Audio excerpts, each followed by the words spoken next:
सभी बंधुओं को नमस्कार। एक बार फिर से स्वागत है हमारे YouTube चैनल अभीज भारत पर। और आज हम बात करेंगे कश्मीर का भारत में विलय और कश्मीर की समस्या, जो आज भी हम जिस दंश को झेल रहा है हमारी पीढ़ियां और आने वाली पीढ़ियां भी पता नहीं कब तक झेलेंगी इस दंश को। इस विषय में हम बात करेंगे कि ऐसा क्या हुआ कि सारे 365 प्रिंसली स्टेट्स का विलय तो भारतवर्ष में हो गया, लेकिन कश्मीर के संदर्भ में ये इतनी बड़ी दिक्कत कैसे आ गई कि कश्मीर समस्या आज तक सुलझने का नाम नहीं ले रही है। तो उस बिंदु पर हम बात करेंगे। जैसा कि हम लोग जानते हैं कि पिछले एपिसोड में मैंने बताया था कि 1819 में बीरबल धर नाम के एक कश्मीरी ब्राह्मण राजा रणजीत सिंह के दरबार में गए और सिख राजा रणजीत सिंह से ये अनुरोध किया कि कश्मीर में पठानों के द्वारा बहुत प्रताड़ना हो रही है हमारी। और राजा रणजीत सिंह ने अपनी एक फौज 40,000 की सेना भेजी कश्मीर, जहां पे पठानों को खदेड़ा और कश्मीर में एक बार फिर से सिख साम्राज्य में मिला लिया गया। फिर सिख साम्राज्य के बाद आप जैसा कि जानते हैं 1847 में हमने बताया था कि 1847 में एक सिख एंग्लो वार हुआ जिसमें अंग्रेज विजयी रहे और अंग्रेजों ने कश्मीर को वहां के जो सूबेदार थे गुलाब सिंह, डोगरा राजा गुलाब सिंह को सौंप दिया और उसके बदले में उन्होंने 75 लाख करीब मुद्रा ली और 75 लाख के एवज में कश्मीर, लद्दाख, गिलगित बलूचिस्तान का पूरा भूभाग, संपूर्ण कश्मीर को डोगरा राजा गुलाब सिंह को सौंप दिया। और डोगरा राजा गुलाब सिंह ने 1847 से लेकर 1947 तक कश्मीर में डोगरों का शासन रहा। और आखिरी राजा हरि सिंह, डोगराओं के आखिरी राजा थे हरि सिंह जी। ये थे उस समय जब भारत वर्ष स्वतंत्र हो रहा था और भारत और पाकिस्तान दो धड़ों में बांटा जा रहा था भारत की मातृभूमि को। उस समय वहां के महाराजा हरि सिंह जी थे। इनके समय में, और ये जो मैंने बताया था कि ये 125 साल का करीब जो समय रहा है, ये हिंदुओं के सांस लेने का समय था, जहां पे कश्मीर में हिंदुओं को थोड़ी राहत मिली, थोड़ा शांति मिली। लेकिन ये विवाद शुरू होता है जब भारत स्वतंत्र हुआ और एक 3 जून को एक लॉर्ड माउंटबेटन की घोषणा हुई। लॉर्ड माउंटबेटन योजना जो है 3 जून को आई, लॉर्ड माउंटबेटन योजना।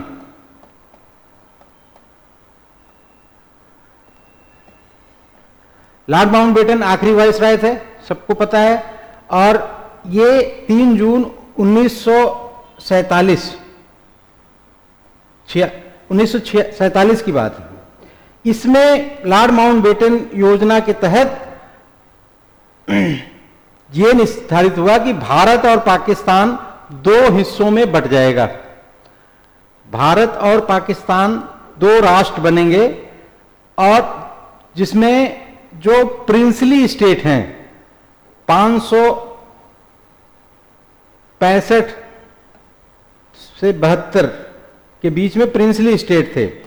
565 से 572 के बीच में, इसमें से मोटा मोटी ये मान चलिए कि 562 प्रिंसली स्टेट भारत में विलय कर लिए और मात्र बचता है मात्र 9 स्टेट्स ने पाकिस्तान की तरफ जाना था, जो 1947 15 अगस्त 1947 के समय की स्थिति ये थी कि 62 प्रिंसली स्टेट जो रजवाड़े थे, जो नवाब और जो निजाम वगैरह थे, इनमें से 572 जो रजवाड़े थे और निजाम थे और ये जो शासक थे स्वतंत्र, जिसको प्रिंसली स्टेट कहा जाता था, इनमें से हमारे यहां सरदार वल्लभ भाई पटेल के अथक प्रयास से 662 प्रिंसली स्टेट भारत स्वतंत्रता दिवस के पहले 15 अगस्त के पहले भारत में विलय हो चुका था। 3 प्रिंसली स्टेट बचे हुए थे जिन पे भारत प्रयास कर रहा था, और उधर 9 प्रिंसली स्टेट जिसको पाकिस्तान अपने में मिलाना चाहता था, वहां 9 थे। 3 प्रिंसली स्टेट में थे हैदराबाद, ये आप देख लीजिए, हैदराबाद ये है। दूसरा था जूनागढ़ यहीं पे है, जूनागढ़ का क्षेत्र, ये महाराष्ट्र प्रोविंस में आता था। और तीसरा है जम्मू एंड कश्मीर। जूनागढ़ और जम्मू एंड कश्मीर, ये 3 प्रिंसली स्टेट्स थे जिनका विवाद उस समय तक, भारत स्वतंत्र होने के समय तक बना हुआ था। जूनागढ़ में प्लेबिसिट हुई, जिसमें से जूनागढ़, चूंकि वहां पे जो शासक था, राजा नवाब था, वो मुसलमान था, और जनता, मैक्सिमम जनता जो थी हिंदू थी, प्रजा। उसमें जब रायशुमारी हुई या जब वहां पे चुनाव के लिए बोला गया, तो वहां पे मैक्सिमम हिंदू जनता ने भारत के पक्ष में अपना मत दिया, और जूनागढ़ भारत का पार्ट एंड पार्सल बन गया। उसी तरह से हैदराबाद के विषय में भी हुआ कि वहां पे जब रजाकारों ने विद्रोह कर दिया, तो सरदार वल्लभ भाई पटेल ने वहां पे अपनी सेना भेजी और जबरदस्ती किसी तरह से हैदराबाद पर पूरा, जो जहां के रजाकारों ने हिंदू प्रजा पर अत्याचार, भयानक अत्याचार कर रही थी, और वहां पे सरदार वल्लभ भाई पटेल ने सेना भेजकर हैदराबाद को किसी तरह से काबू में किया, और उनसे एक्सेशन ऑफ एग्रीमेंट जो है भारत के साथ, वो साइन कराया, और ये भी भारत का अंग बन गया। अब बात बचती है जम्मू एंड कश्मीर की। जम्मू एंड कश्मीर की स्थिति इस मामले में सबसे अलग थी कि यहां पे जनता, ज्यादातर जनता मुसलमान थी, और वहां का शासक हिंदू था। डोगरा शासक हरि सिंह जी वहां पे शासन कर रहे थे, और वहां की जनता ज्यादातर मुस्लिम जनता थी। अब यहां पे एक चीज और हमें देखते हुए चलना चाहिए, कुछ चीजें हमें जान लेना बहुत जरूरी है, बहुत स्पष्टता से जानना चाहिए कि भारतवर्ष का जो विभाजन हुआ, आप अगर कांग्रेस के नेताओं से पूछिए, या उस समय के कांग्रेस के नेताओं ने या उनके लोगों ने जो किताबें लिखी, उनका कहना है कि ये सारा विभाजन अंग्रेजों ने किया, ब्रिटिश के ऊपर डालते हैं कि सारा विभाजन ब्रिटिश ने किया। भारतीय जनता पार्टी या बीजेपी से अगर पूछा जाए उनके नेताओं से, तो वो कहेंगे कि जी ये सारा विभाजन तो कांग्रेसियों ने अंग्रेजों के साथ मिलकर किया है। तो इस पैसेज में से एक जो सबसे बड़ा जिम्मेदार वर्ग है, जिसने विभाजन के लिए सबसे ज्यादा प्रयास किया और जिसकी सारी स्ट्रेटजी विभाजन के लिए थी, वो थी मुस्लिम लीग। वो बच जाती है, मुस्लिम लीग को सेफ गार्ड मिलता है, बच के निकल जाती है। जबकि आप उस समय का परिवेश देखेंगे तो उस समय पॉलिटिकली 2 ही पार्टियां उस समय थीं जो राजनीतिक दल थे, 2, उसमें एक कांग्रेस और दूसरी मुस्लिम लीग। कांग्रेस और मुस्लिम लीग के बीच में, मुस्लिम लीग ने तो 1940 में अपने लाहौर अधिवेशन में घोषणा कर दिया कि हमें अलग पाकिस्तान चाहिए। इससे पहले अल्लामा इकबाल ने इलाहाबाद अधिवेशन में ही 1930 में घोषित कर दिया था कि हमें अलग स्टेट चाहिए, हम मुसलमान हिंदुओं के साथ नहीं रह सकता, हमें तो भारत से अलग, हिंदुओं से अलग स्टेट चाहिए हमें। तो उस समय के परिदृश्य में आप देखेंगे कि भारतवर्ष का विभाजन का जो श्रेय एक दूसरे को देते हैं, उसमें सबसे बड़ी जिम्मेदार मुस्लिम लीग थी। मुस्लिम लीग ने, आपको पता भी है कि किस तरह से उसने 40 के बाद डायरेक्ट एक्शन डे शुरू किया और किस तरह से नोआखाली में दंगे शुरू हुए। और बताते हैं कि किसी समय बात होगी बताएंगे कि वहां पे 72 घंटे में करीब 30-40 हजार हिंदुओं का कत्लो आम कर दिया गया। इतनी विभत्स स्थिति कर दी गई। इस परिवेश में कांग्रेस ने दुबक के 1940 से लेकर 1945 तक लगातार मुस्लिम को ही कांग्रेस का अध्यक्ष बनाते रहे, लेकिन उससे कुछ फर्क नहीं पड़ा। कांग्रेस का जितना प्रयास था वो नेताओं के लेवल पे था, वो कभी भी मुस्लिम जनता के बीच में नहीं गई, मुस्लिम जनता को समझाने का प्रयास नहीं किया। आप इसी तरह से देखते हैं जब 1947-46 में चुनाव हुआ तो मुस्लिम लीग सिर्फ इस मुद्दे पर लड़ी थी कि हमें पाकिस्तान चाहिए, अलग देश चाहिए। और भारतवर्ष में जो मुस्लिम एरिया थे, जहां पे मुस्लिमों का क्षेत्र था, जिसको एक समझौते के तहत उनका क्षेत्र बना दिया गया था कि वहां से मुसलमान ही खड़ा हो सकता है, मुस्लिम लीग वहां पे 96% वोट पाई थी, 96% सिर्फ कि पाकिस्तान बने।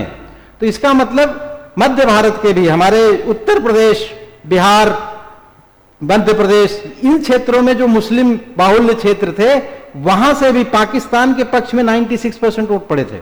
तो पूरे भारतवर्ष में पाकिस्तान अलग देश बनने का मांग चल ही रहा था। उस बीच में ये हम जब भारत के विभाजन के विषय में बात होगी तो उसमें बात करेंगे हम लोग। अभी हम बात कर रहे हैं कश्मीर पे। तो कश्मीर के विषय में यह हुआ कि वहां राजा हरि सिंह जानते थे ये बात कि अगर हम पाकिस्तान के साथ मिल जाएंगे तो हमारी हिंदू जनता को हम बिल्कुल सुरक्षित नहीं रख सकते। पाकिस्तान की आज जो स्थिति है हम जानते ही हैं कि वहां भी 21% से 1.5%, 2% पे आ गई हिंदू जनता, भगा दी गई, मार दी गई, वहां पे कन्वर्जन करा दिया गया। ये बात हरि सिंह को बहुत अच्छे से पता था। हरि सिंह भारत के साथ भी विलय इसलिए नहीं करना चाहते थे कि वहां पे जवाहरलाल नेहरू बैठे हुए थे और शेख अब्दुल्ला उनके मित्र थे। शेख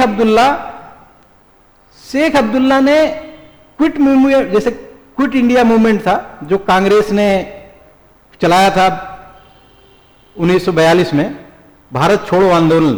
भारत छोड़ो आंदोलन की तर्ज पर, भारत छोड़ो आंदोलन की तर्ज पर कश्मीर में भी उन्होंने क्विट कश्मीर मूवमेंट चलाया कि राजा हरि सिंह को कश्मीर से बाहर भगा दिया जाए, राजतंत्र को खत्म कर दिया जाए, यहां पे लोकतंत्र ले आएंगे। इस टाइप से एक बड़ा माहौल क्रिएट किया हरि सिंह के खिलाफ, मुसलमानों को भड़काया।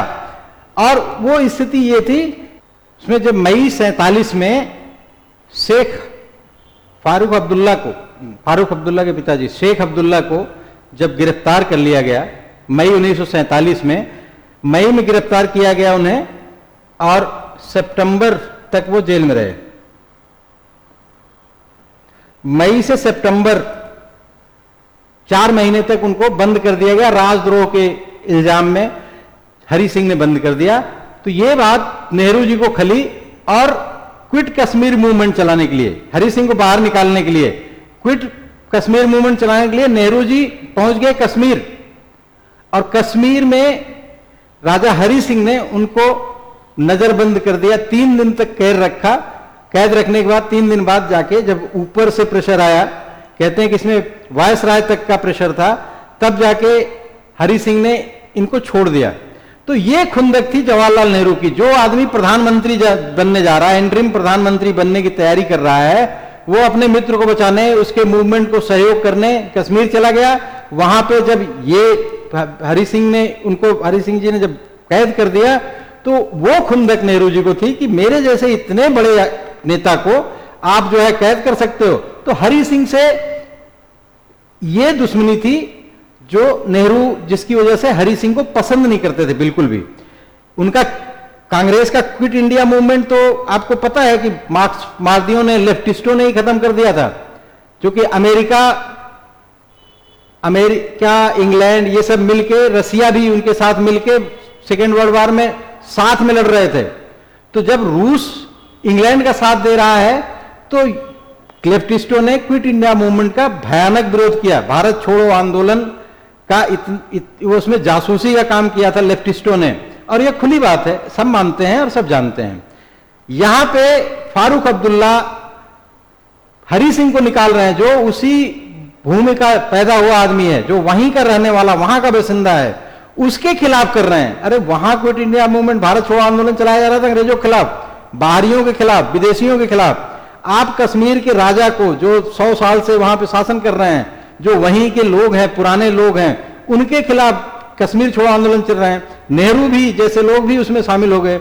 ये खुंदक थी नेहरू जी को।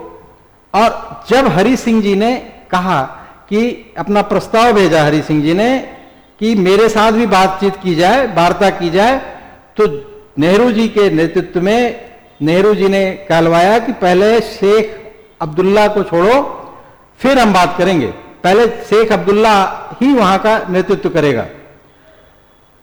तो ये बात हरि सिंह को यहां पे ईगो फंसा हुआ था। हरि सिंह वो राजा, महाराजा हरि सिंह जी वो व्यक्ति हैं जो गोलमेज सम्मेलन में, आज उसके मतलब 1947 से 15 साल पहले, 16 साल पहले 1930 में गोलमेज सम्मेलन इंग्लैंड में हुआ था। वहां पे उनका रिटर्न वक्तव्य है कि भारतवर्ष हमारी भूमि है और हम जब भी ऐसी कोई बंटने की बात आएगी तो हम भारत के साथ ही रहेंगे। उनका डिक्लेयर्ड एजेंडा था कि भारत के साथ रहेंगे। वो आदमी कैसे, उस आदमी की पूरी इच्छा होते हुए भी उनकी कुछ शर्तें रही होंगी जैसे और प्रिंसली स्टेट की थी, लेकिन उन शर्तों को माना भी गया था। आपको पता ही है कि जो एक्सेशन एग्रीमेंट होता था प्रोविंशियल स्टेट से, ये जो प्रिंसली स्टेट्स हैं, जितने भी रजवाड़े हैं, इनसे जो भी स्टेट हुआ, 4 चीजें मांगी गई थी। विदेश नीति, वित्त विभाग, सुरक्षा, बाह्य सुरक्षा, विदेश नीति, बाह्य सुरक्षा, और एक और चीज मैं भूल रहा हूं। 4 चीजों पे एक्सेशन हुआ था, बाकी सारे पे स्वतंत्र थे। आज भी राजाओं के बड़े बड़े महल उनके पर्सनल प्रॉपर्टीज हैं, तो हमें बुरा नहीं लगता। लेकिन कश्मीर के मामले में ये दोहरा रवैया अपनाया गया, क्योंकि वहां पटेल जी को नहीं चलने दिया गया। पटेल जी की इसलिए नहीं चलने दी गई कि वहां पे पर्सनल खुंदक, एक तो नेहरू जी की और जो शेख अब्दुल्ला हैं इनकी, आप नेहरू और शेख अब्दुल्ला तो एक ही थे, इन दोनों की खुंदक थी जो हरि सिंह, महाराजा हरि सिंह से। और महाराजा हरि सिंह ने कई बार यह प्रस्ताव भेजा कि कश्मीर का विलय किया जाए। ये ऑथेंटिक है, ऑन रिकॉर्ड है, लेकिन कुछ न कुछ कारण बता के मना कर दिया जाता था। इस बीच में एक बड़ी घटना जो घटी वो है 22 अक्टूबर की। 22 अक्टूबर को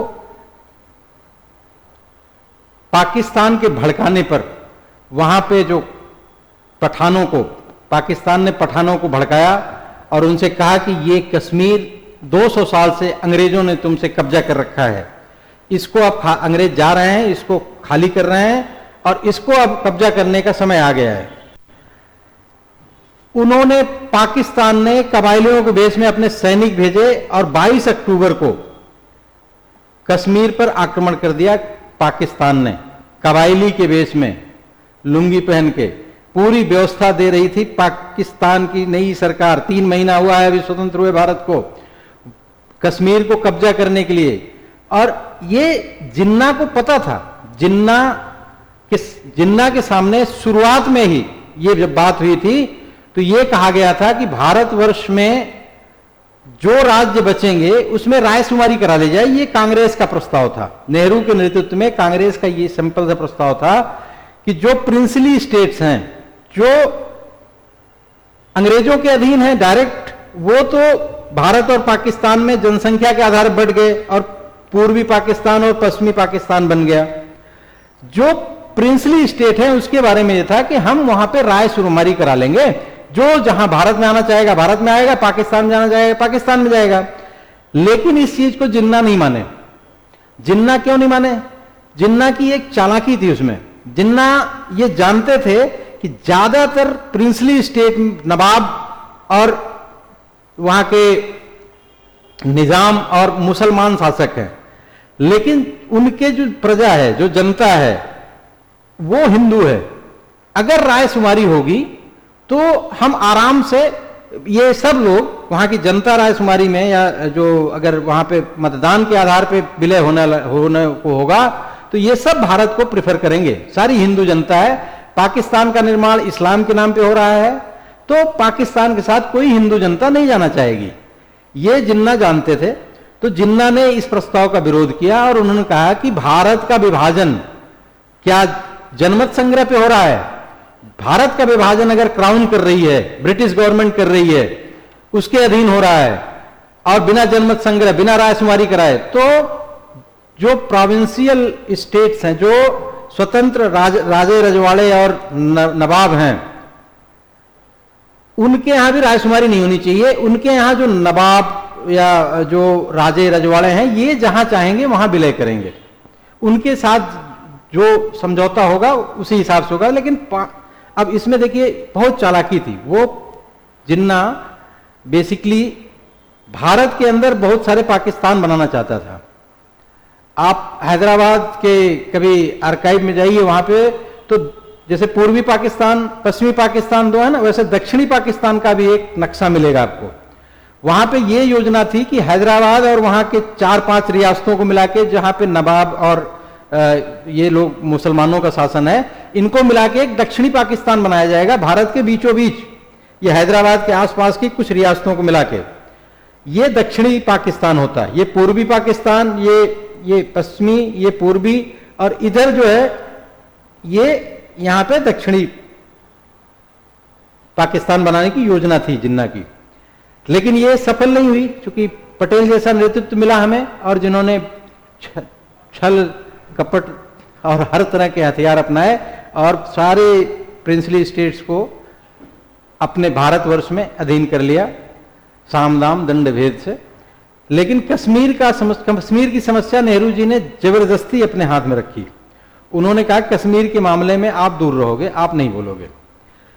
इस तरह से जब 22 अक्टूबर को कश्मीर पर कबायलियों ने आक्रमण किया, तो वो बढ़ते चले आ रहे थे। जब राजा को पता चला कि ये स्थिति है, तो राजा जम्मू कश्मीर छोड़कर कश्मीर से जम्मू आ गए, और जम्मू से उन्होंने अपने प्रधानमंत्री को भेजा कि, और शेख अब्दुल्ला को भी छोड़ दिया उन्होंने। शेख अब्दुल्ला को इसलिए छोड़ दिया कि अब उनके पास कोई चारा नहीं था।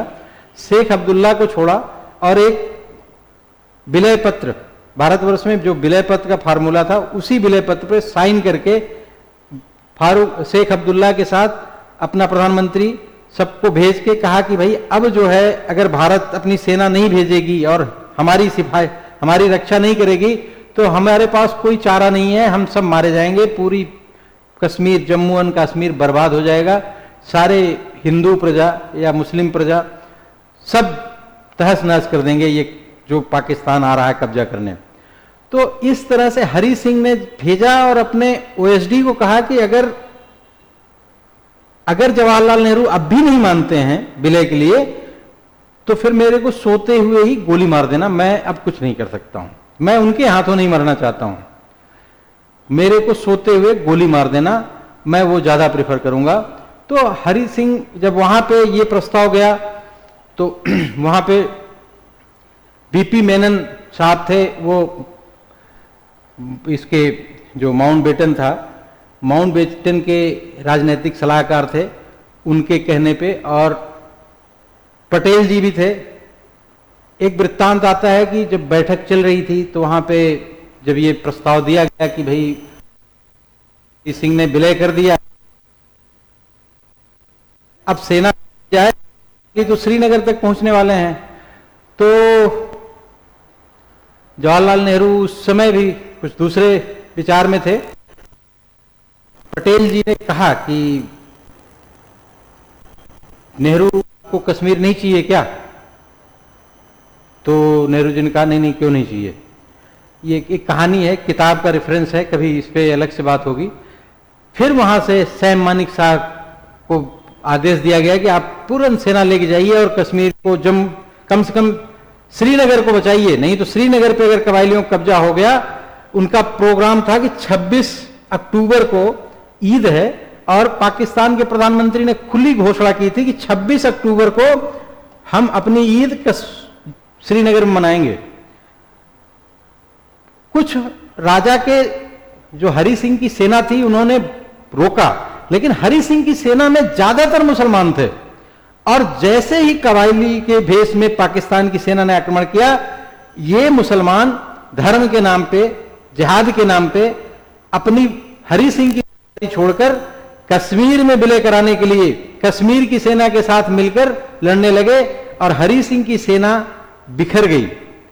इसकी चेतावनी उनके सेनापति ने बहुत पहले ही दी थी, लेकिन हरि सिंह को विश्वास था कि नहीं, कश्मीर के मुसलमान तो बहुत भोले भाले और सीधे सज्जन मुसलमान हैं और हमारी सेना में जो है वो हमारे लिए लॉयल हैं, वो कभी ऐसा नहीं करेंगे। लेकिन ऐसा ही हुआ, जब पाकिस्तान ने आक्रमण किया वह हरि सिंह की सेना बिखर गई, सारे मुस्लिम उनके सैनिक पाकिस्तान के पक्ष में चले गए, हरि सिंह की टुकड़ी भर सेना किसी तरह से रोक रखी थी।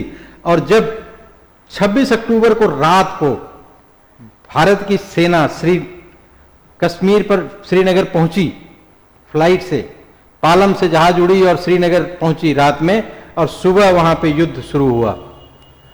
27 अक्टूबर को कश्मीर से मात्र 1 मील दूर थी पाकिस्तान की सेना, कबायली जो आक्रमण कर रहे थे। तो वहां पे जब सेना पहुंची तो वहां पे कुछ भी नहीं था, वहां पे कोई सैनिक नहीं थे, सारे भाग चुके थे। जो हरि सिंह की सेना थी वो भी भाग चुकी थी। वहां पे कुछ आरएसएस के स्वयं सेवक थे जिन्होंने मदद की सेना की और उन्हें रास्ता दिखाया, उन्हें बताया, क्योंकि सेना अनभिज्ञ थी। श्रीनगर जाने का रास्ता सड़क मार्ग था ही नहीं, सड़क मार्ग जो भी जाता था पाकिस्तान की तरफ से जाता था, इधर से कोई भी सड़क मार्ग नहीं था। तो इस तरह से भारतीय सेना 27 अक्टूबर को मोर्चा संभाली और पाकिस्तान को सेना को पीछे खदेड़ना शुरू किया। आज की वीडियो बस इतनी ही, अगले में बताएंगे हम कि किस तरह से भारत ने पाकिस्तान को एक्वायर किया और इसमें जो भ्रांतियां हैं उसके विषय में हम बात करेंगे। आज के लिए इतना ही, धन्यवाद। वंदे मातरम, जय हिंद।